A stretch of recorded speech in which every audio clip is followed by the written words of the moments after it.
Bonjour à toutes et à tous. Alors aujourd'hui un exercice avec un tétraèdre qui sera un tout petit peu particulier. Vous trouverez dans le descriptif de la vidéo un polycopie en format PDF et un lien vers mon nouveau blog. Vous pouvez trouver divers documents.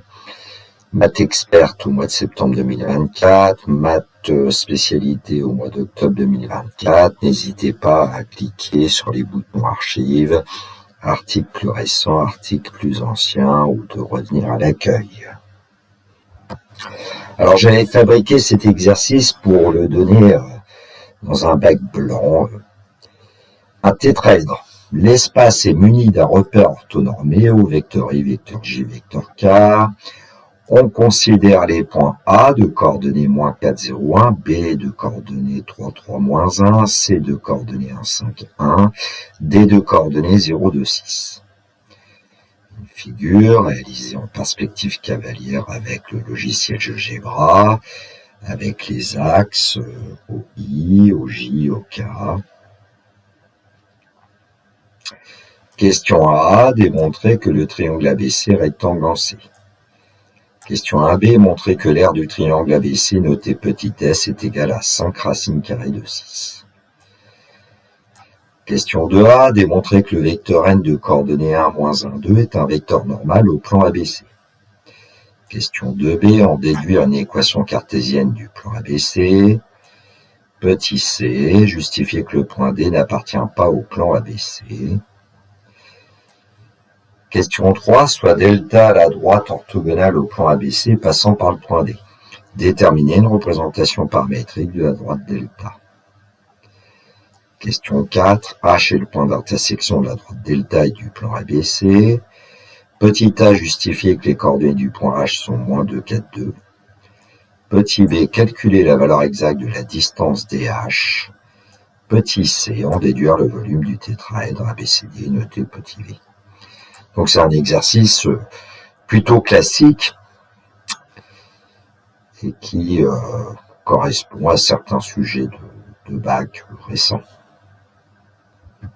Bien évidemment, l'idéal, ce serait de télécharger ce sujet et puis de prendre un papier, un stylo et de chercher des questions. La correction dans quelques instants. Question A, démontrer que le triangle ABC est rectangle en C. Alors, on a une possibilité de le démontrer à l'aide du théorème réciproque de Pythagore. Ici, je vais plutôt utiliser le produit scalaire de deux vecteurs et je vais prendre les vecteurs CA et CV. Alors, le point C pour coordonnées 1, 5, 1. Le point A pour coordonnées -4, 0, 1. Donc, le vecteur CA pour coordonnées -4, -1, 0, -5, 1, -1. On utilise la formule de cours qui dit que le vecteur CA pour abscisse XA moins XC, pour ordonnée YA moins YC et pour cote ZA moins ZC. Et donc, après calcul simple, on trouve que le vecteur CA pour coordonnées -5, -5, 0. Prenons maintenant le point C et le point B pour calculer les coordonnées du vecteur CV. Donc le point C a pour coordonnées 1, 5, 1, le point B a pour coordonnées 3, 3, -1, donc le vecteur CB a pour coordonnées 3, -1, 5, -3, j'ai fait à l'envers, -1, -1, c'est ici qu'il y a une petite coquille, voilà, et en dessous c'est correct.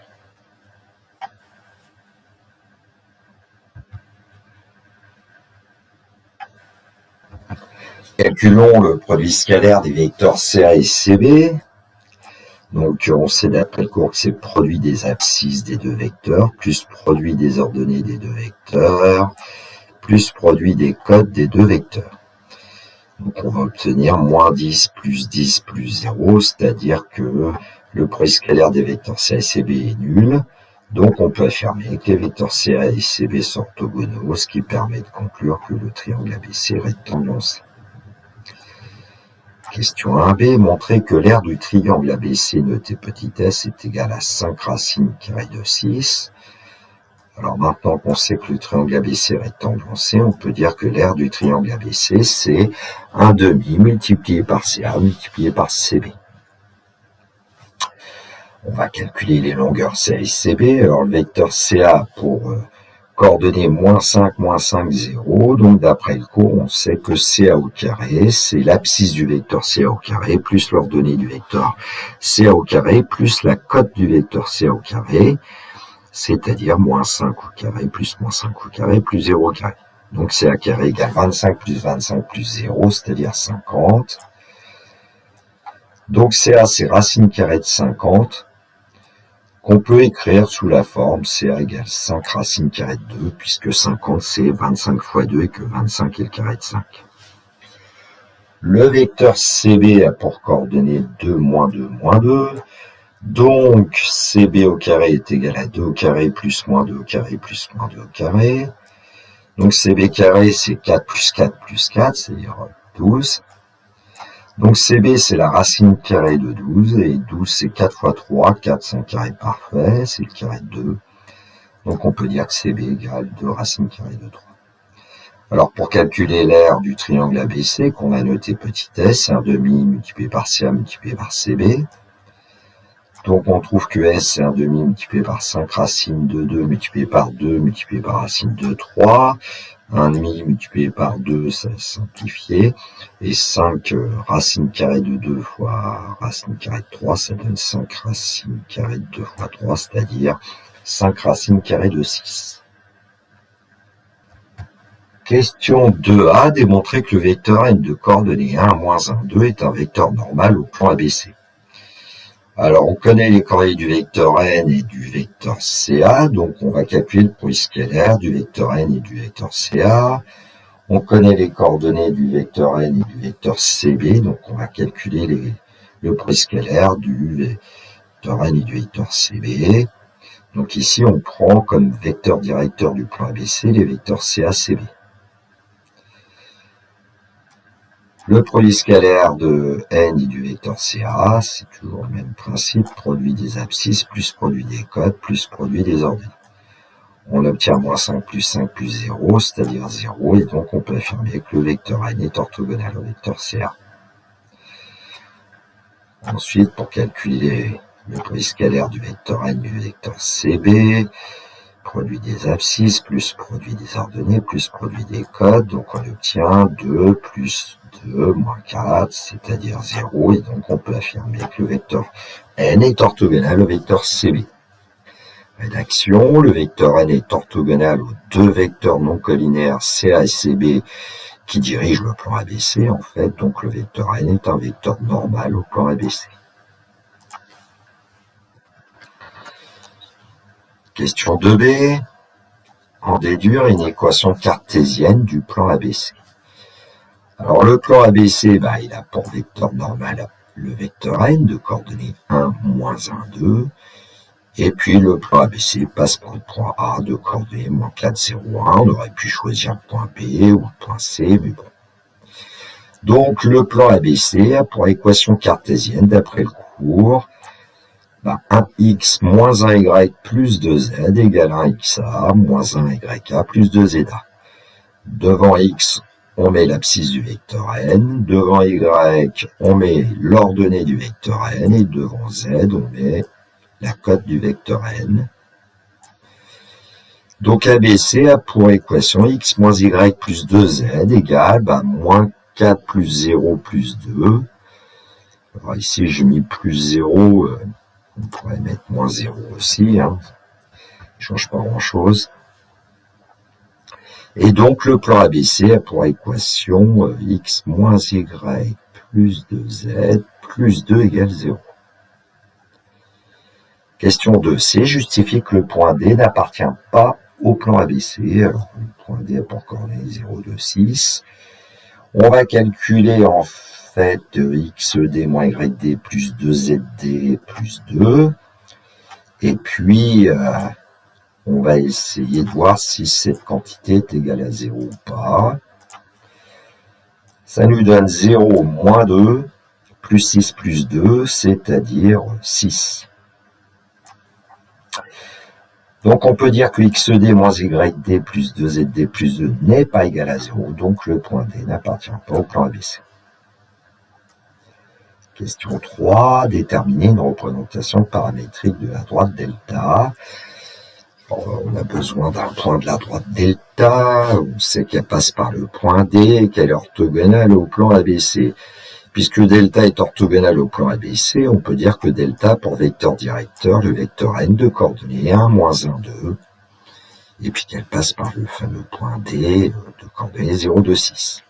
D'après le cours, une représentation paramétrique de la droite delta, c'est x égale xd plus tx du vecteur n, y égale yd plus t, y du vecteur n, z égale zd plus t, z du vecteur n, où t est un paramètre réel, c'est-à-dire ici, en remplaçant évidemment ce qu'on connaît, les coordonnées de d, les coordonnées du vecteur n, x égale t, y égale 2 moins t, z égale 6 plus 2t.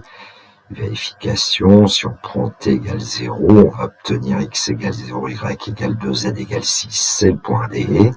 Et puis quand on regarde les coefficients devant le paramètre t, pour la première ligne c'est 1, pour la deuxième ligne c'est moins 1, pour la troisième ligne c'est 2, ce sont bien les coordonnées du vecteur n.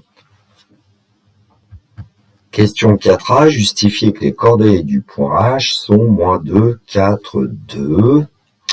Alors le point H, c'est le point d'intersection de la droite delta et du plan ABC. Donc déjà, le point H, dont on va dire que les coordonnées sont x, y, z, il appartient à la droite delta, et donc ces coordonnées x, y, z vérifient la représentation paramétrique de la droite delta que nous avons trouvée. Et donc, on va pouvoir dire que x égale t, y égale 2 moins t, z égale 6 plus 2t. Le point H appartient au plan ABC, donc ces coordonnées vont vérifier l'équation que nous avons trouvée du plan ABC, et donc on va pouvoir dire que x moins y plus 2z plus 2 égale 0. Alors, dans ce genre de questions, on repart de l'équation cartésienne du plan et on va remplacer x, y, z en fonction de t, parce qu'au départ, on a 3 inconnus, x, y, z, et on va arriver à une seule inconnue. Donc t moins, entre parenthèses 2 moins t, plus 2 facteur de 6 plus 2t plus 2 égale 0. On va développer. Et on obtient t moins 2 plus t plus 12 plus 4t plus 2 égale 0. Alors le nombre de t, il y en a 6, donc 6t plus 12 égale 0, parce que les constantes, moins 2 plus 12 plus 2, ça donne bien plus 12. Donc si t égale moins 12, donc t égale moins 12 divisé par 6, c'est-à-dire moins 2. Ensuite, pour t égale moins 2, on reprend la représentation paramétrique de la droite delta que nous avions trouvée, et ça nous permet de trouver x égale t égale moins 2. Y égale 2 moins t, donc c'est y égale 2 moins 2, ça donne 4. Et puis z qui est égal à 6 plus 2t, c'est 6 plus 2 fois moins 2, 6 moins 4, ça donne 2. Et donc, on peut en déduire que le point H a pour coordonnées moins 2, 4, 2. Question 4b, calculer la valeur exacte de la distance DH. Alors voilà comment je procède. Le point D a pour coordonnées 0, 2, 6 et H a pour coordonnées moins 2, 4, 2. Alors on a une formule de cours qu'on pourrait utiliser. Moi, je préfère en général calculer les coordonnées du vecteur DH. Donc le vecteur DH a pour coordonnées moins 2, moins 0, moins 2, 4 moins 2, ça donne 2, 2 moins 6, moins 4. Et puis ensuite, c'est d'appliquer le fait que pour trouver DH au carré, c'est la norme du vecteur DH au carré. Le cours nous dit que c'est l'abscisse du vecteur DH au carré plus l'ordonnée du vecteur DH au carré plus la cote du vecteur DH au carré. Ainsi, on obtient que DH carré, c'est 4 plus 4 plus 16. Donc, DH carré, c'est 24. Et donc, DH, c'est racine carrée de 24. Alors, 24, c'est 4 fois 6. Et 4 est le carré de 2. Donc, on peut dire que DH, c'est 2 racines carrées de 6. Question 4c, en déduire le volume du tétraèdre ABCD qu'on note Alors, formule du volume qui est souvent rappelée dans les exercices de bac d'ailleurs, le volume d'un tétraèdre ou d'une pyramide en général, c'est un tiers multiplié par l'aire d'une base multiplié par la hauteur correspondante à cette base. Alors ici, on prend comme base le triangle ABC dont on connaît l'aire, et puis le point H, c'est le point projeté orthogonal en fait du point D sur le plan ABC, d'après ce qu'on a vu précédemment. Donc le volume de ABCD, c'est un tiers de l'aire du triangle ABC multiplié par DH. Alors, on connaît tout en fait. Donc V, c'est un tiers multiplié par 5 racines carrées de 6, multiplié par 2 racines carrées de 6. Alors, racine carrée de 6 au carré, ça va devenir 6, 6 fois 2, 12, 12 fois 5, 60, un tiers de 60, et donc petit v vaut 20. Le volume du tétraèdre ABCD est égal à 20, et comme me disait mon papa, il n'y a pas de mal à se faire un petit coup de vin.